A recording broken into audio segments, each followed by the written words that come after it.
everybody.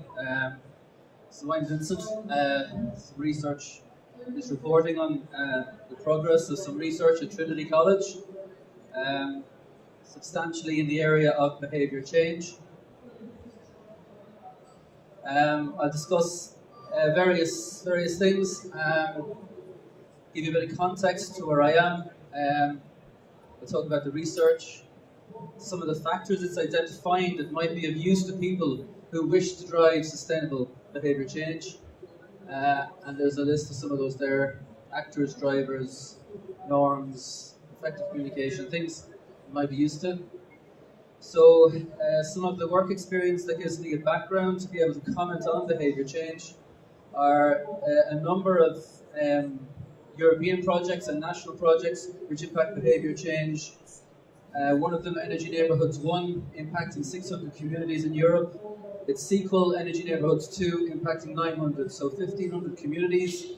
And basically embedding behaviour change in context, in culture, between countries. And across various sectors in Ireland also. Key to this is measurement. And you can see on the left here some of our material resource flow analysis. We're looking at what comes into and what goes out of the community, the waste, water, food, energy, and the travel consequences of living in a community. And you can see on the left bottom a particular community with a certain blue area. That's the size of its use of materials. And on the right, after a 4-year intervention on behaviour change, you can see how we changed it by 28%. This work has been produced now for 95 communities in Ireland, so we have a lot of material flow for communities across scales. And then some of the work also, some deep interventions in Bird Hill, in other areas, I suppose, across various parts of Ireland. So here is a slide which depicts why behaviour change is important. You can see all the types of intervention, technological and otherwise here. You can see your internal rate of your IRR on the right, your percentage, your efficiency of emissions reduction on the horizontal axis. And you can see how behaviour change is top right. It's no accident. Those who focus on behaviour change, well, they get the best out of their technological changes. Those who don't get the best out of their technological changes. We have large retrofits going on in Europe at the moment, going on across the globe, retrofits of insulation in communities and businesses, and people aren't thinking about the people who use the insulation, who use the technologies. And if there's a technological only fix, we have a huge gap between behaviour. So this is where the behaviour change work comes in. Basically in those homes, people are turning up the thermostats and enjoying the consequences of their investment. They're not keeping the thermostat at a set position and saving money. And that's across the board. If you do a large enough analysis, people are enjoying the consequence by turning it up. So what do we do? It's about behaviour change and plugging people into technology. Again, behaviour change is by far and above one of the best interventions in business, and nationally, regionally, locally. So then back to the EPA research, we're looking at sustainable transition in communities, all types of community, whether they're communities of intent like an eco-village, whether they're communities in a workplace like a business community, whether they're in a local authority, or whether they're on a street. So those, any type of community, and what as you see in the list there's all kinds of applications, but we have 108 drivers that we need to categorise. Some of the complexities just to hit you with first before we go into this. Perception is a huge, it's a difficulty. As I describe something to you, I might see a 6, and as you describe it to me, or somebody might see a 9. You very much in behaviour change have to fill the boots with the people you're changing the behaviour of, your subjects. You very much must step outside your own boots. It's not enough to be a technologist, it's not enough to be a policy expert. It's not enough to be an academic. You must see life from the other person's perspective. That's what that slide's about. Okay, the two tables. Who says the table on the left is the longest? Who says that this table is the longest? That's the question. Who says that the other table is the longest? Could you raise your hands if you think that the table on the right is the longest? On your left, sorry, on your left. Raise your hands. Okay, that's virtually everybody in the room. In actual fact, the two tables are the same length. And every time I put that slide up in the presentation, I have to measure them. Even though I know and I'm wired to know that this slide is telling a lie, I still have to check it. So we have to be aware that when we work with people, on people as such, and with people, that we must impact them. We must look to teamwork. Teamwork is key because individually our own perception is askew. What color is the cube? Is the square on the top of this slide? Anyone has it a guess? Anybody has it? Brown. Thank you, sir. And what color is the cube down below? Brown. Anyone else? Are the two cubes the same color? Yellow. Anyone else for yellow? There's a good few hands. In actual fact, this gentleman is right. Both cubes are the same. When I take away the other colors, they're the same color. So a lot of research is being done on this, specifically some of it especially by Danny Arelli. And he's shown that our intuition fools us every time. So this is the complexity of working irrespective of behavior change, but I just mention it because we really need to check with teamwork around us what we do before I go into behavior change stuff. So, and his work shows that our visual, our financial, and our cognitive interpretations are askew. They are wrong. And who could doubt them with the financial recession that we've been plummeting through? Here you can see another complexity really in terms of those behaviours and that irrationality of our behaviour. We all think we're so rational. I don't doubt it, but many researchers do. And you can see in the first year of an intervention here, there's a 95% kind of confidence interval. So most of the consumption in the community fell in this range. Most of the consumption here fell in this range. In year 2, it fell within this range. So there was a narrowing of the gap around the average. Down to here, and now, admittedly, this is household energy use in the community over 4 years, apologies. There's a 36% reduction from the average here to the average here, but you'll also see a narrowing of the behaviour over the 4 years. So, again, this irrationality and the huge diversity of behaviour that exists, and woe be it an academic or a technologist that goes into a community and presumes they can just produce a result with a magic pill. Again, the importance of behaviour change. So faced with runaway climate change, resource depletion and all sorts of things going on around us, this research has importance. It's gone through the academic research, it's gone through various all academic journals, and I've been reviewing this for 15 years. So this is the culmination funded by the EPA of research I've been involved in for a long time now. Looking at grassroots activities and what moves it, what's the transition and what causes the behaviour change as well on an individual scale. But there's still 5 minutes. So basically we've got this huge ungainly bag of 108 factors and how to categorise them.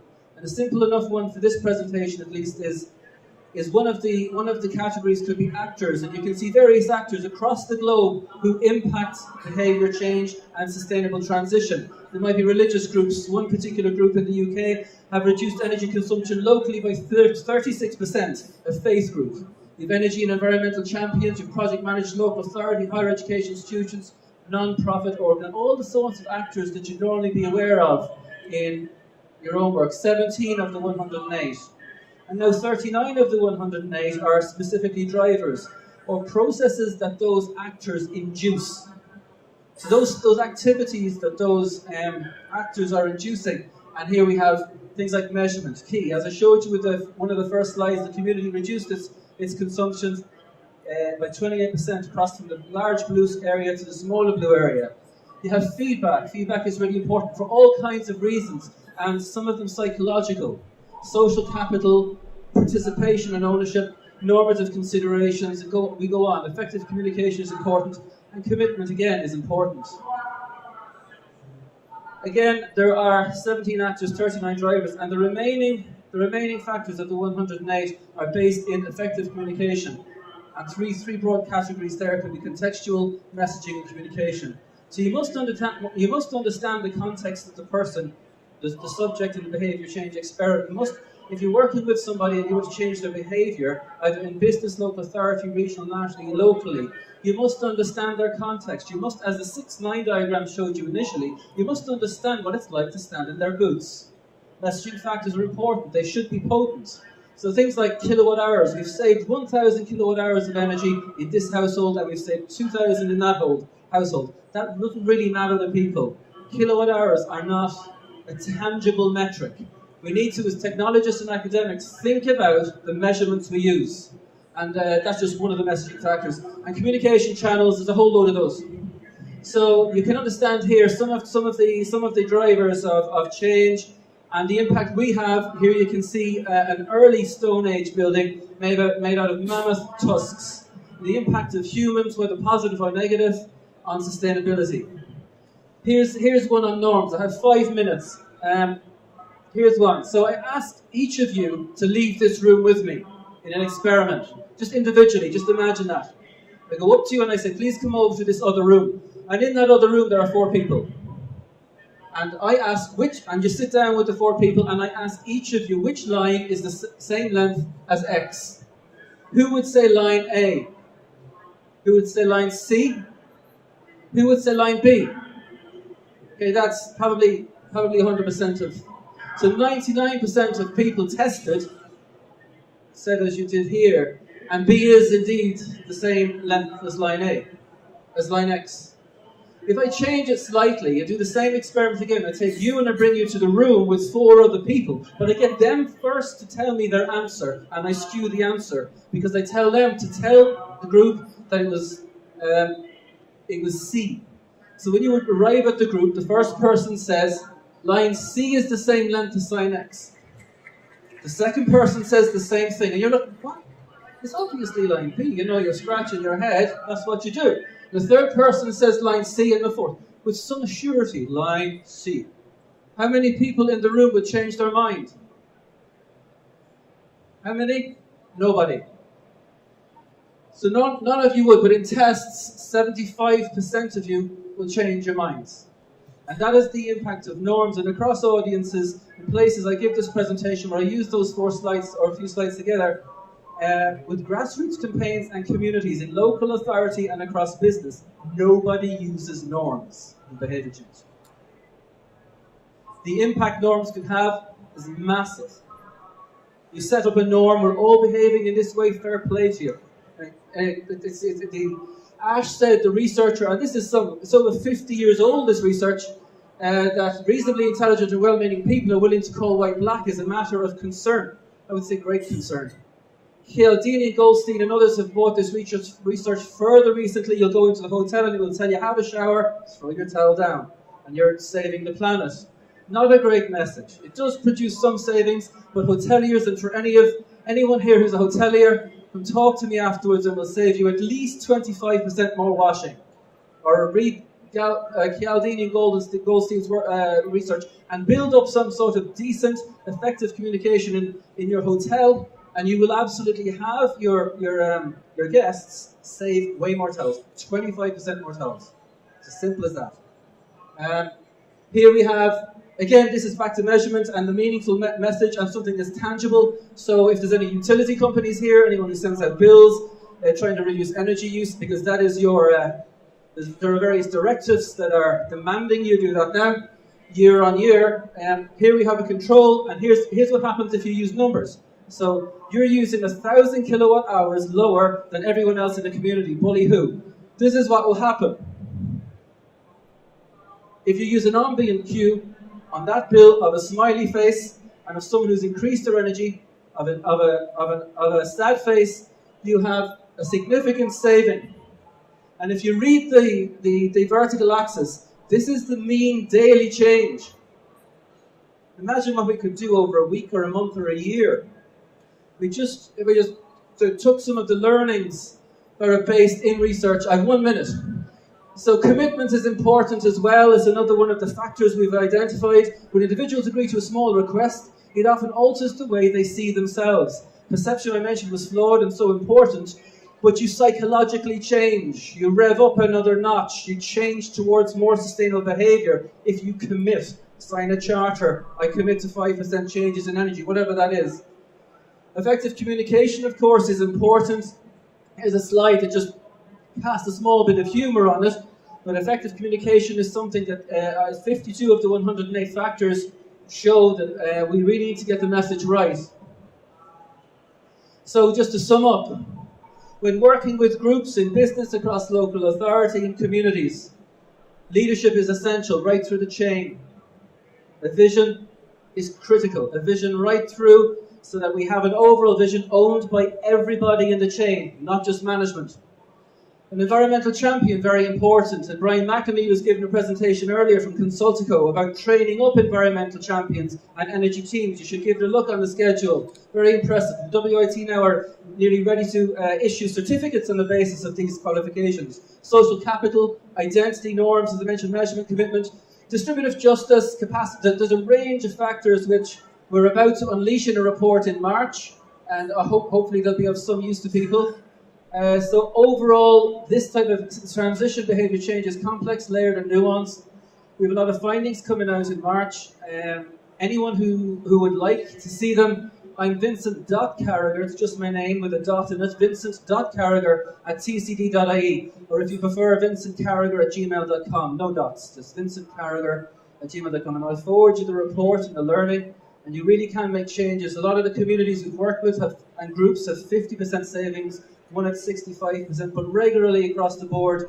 Like in the European project where we had 1,500 communities and I took the cosmetic enough lightweight intervention, we produced savings of 10% in nations, in regions. And if governments were doing that year on year, we'd be in a completely different place. Thank you very much.